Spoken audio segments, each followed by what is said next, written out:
Hey, yeah, Oathbringer's fucking long.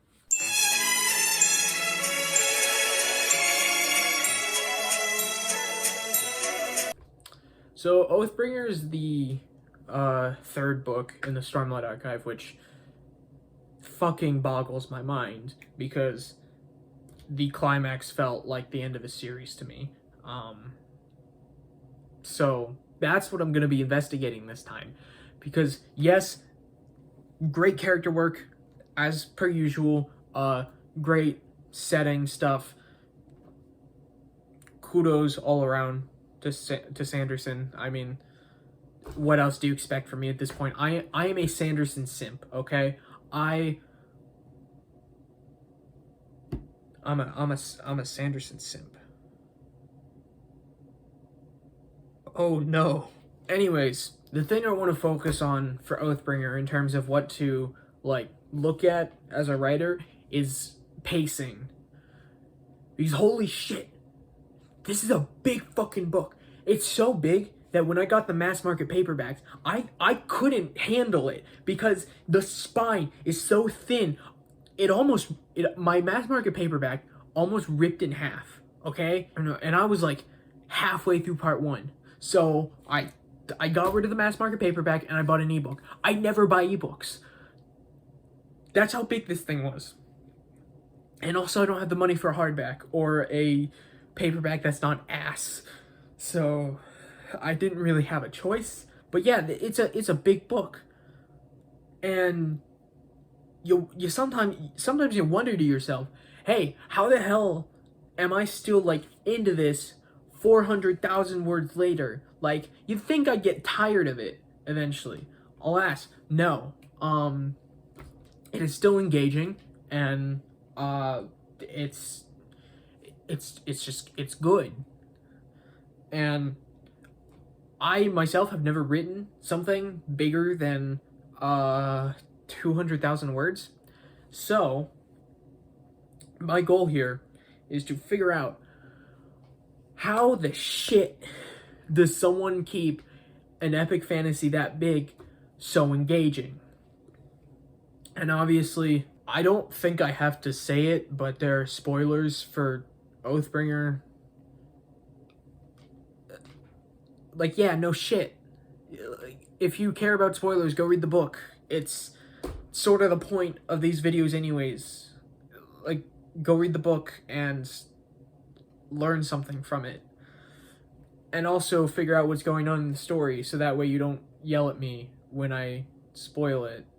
Anyways, pacing. When you have a 454,000 word book, pacing becomes a little bit more important than it does in smaller works. I want to fucking know how the hell Brandon managed to make Oathbringer feel like an epic final battle, but not. You know what I'm saying? Like, by the climax, I felt like I was reading the end of a series, but no, we're 30% of the way through, my guy. I don't know how he did it. I think this is partially because Odium throughout the book was built up like really well as an antagonist. So it feels like a lesser version of like what you'd expect from a Knights Radiant versus Odium like final battle sort of thing. I'm gonna talk a lot about Oathbringer's climax because really that's where I saw like all the technical writing stuff really like come together well. As I mean, well, yeah, no shit, it's the climax. That's what's supposed to happen there. But one thing I did not like about the climax was the fact that it was kind of like, I don't want to say convoluted, but there was so much going on and I cared about like three viewpoints. So I kind of like skimmed the other parts, which I feel like I lost out on good storytelling and like important information, which I did. And I don't know, I feel like I feel like Sanderson could have done like bigger groups with more, or like less groups with more people, and that way each character would still have like their time to shine, but also there would be like less going on. But that's a very subjective thing. My smooth brain couldn't handle the the 6 or 7 tasks that all needed to be done. After I finished Oathbringer, I felt like I just binged like an entire series of books, and not just like one big boy. Like Words of Radiance was like 400,000 words long, and Oathbringer is only 50K larger than that. I don't know. It felt like I read 5 books, and I think that's partially due to the like part separation in each book, because all the Stormlight books are separated into 5 parts, and if you've ever read any of them, then you'd already know that.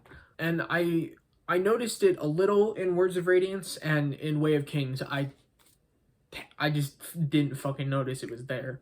But in Oathbringer, each part felt like a separate book, which was weird because I got near the end of part 1 and thought, oh, I must be like near the halfway point because I was reading an ebook. And then I got to the page that said end of part 1, and I was like, holy shit, why?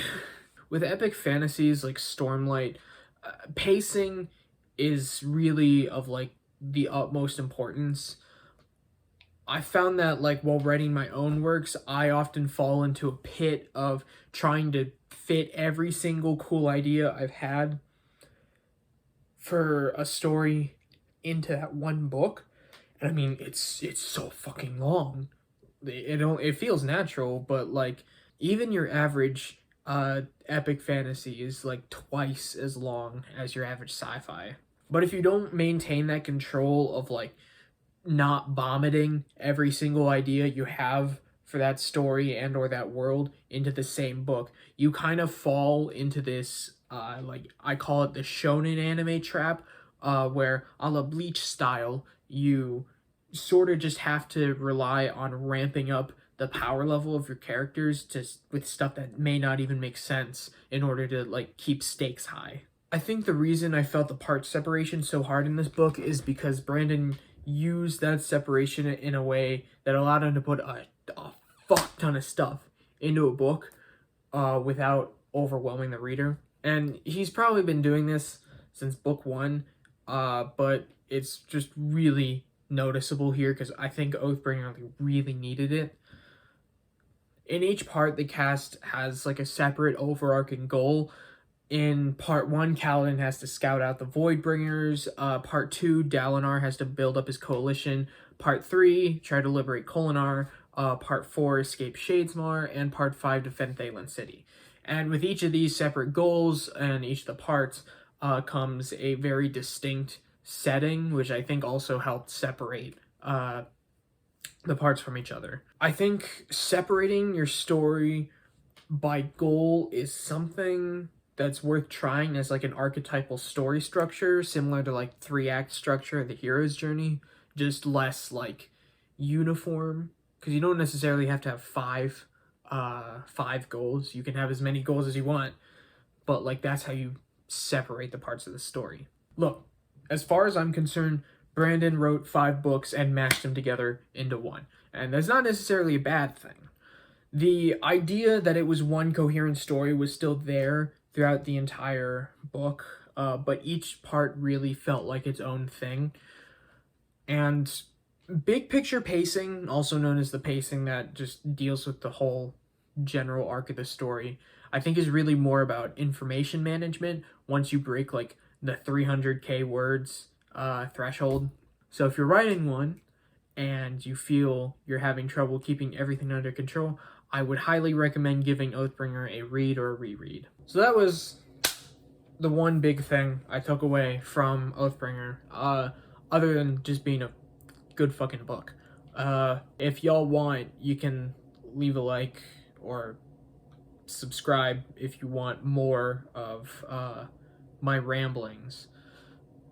I have a Twitter that I don't really use that much, though I will probably be encouraged to start using it more if I get more people following it.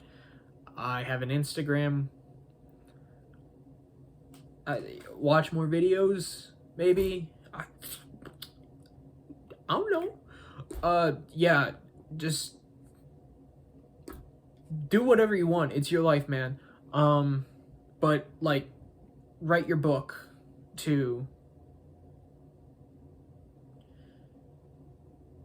I don't know where the fuck I was. Write your book.